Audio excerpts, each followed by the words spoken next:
first go to ipiccy.com website kasi mas madali dito mag-edit ng photo cards, and make a collage for the grade 9, spacing 35, roundness 0 with 1450, and sa height is 2100. After nun, click add image. Dami ko nang nalagay. So since ito na yung last 2 photo card na ginagawa ko, yung pinaka last na yung i-add image ko.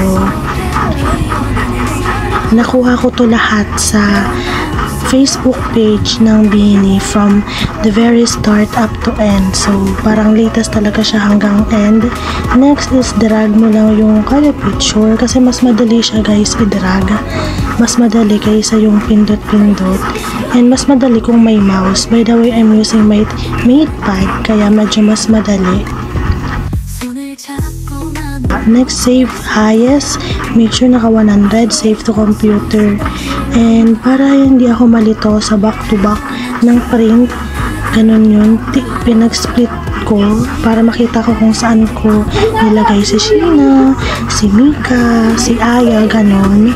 Kunyari, nasa right si Colette. Yung next page is nasa left naman si Colette. Kasi yung sa back-to-back image, yung sa back-to-back na print para maayos since yung sample ko is nag-fail. Kaya ganun. Pinag-fill ko na lang isang image ni Sheena kasi wala na akong ibang masave. So ayan na, tapos ko na lahat.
Mas madali yung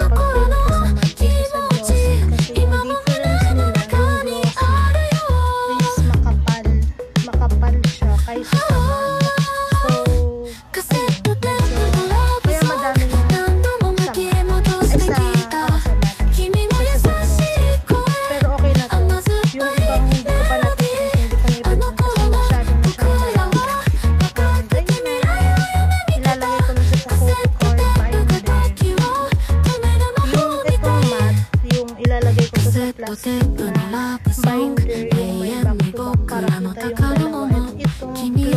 ilalagay ko po sa wala.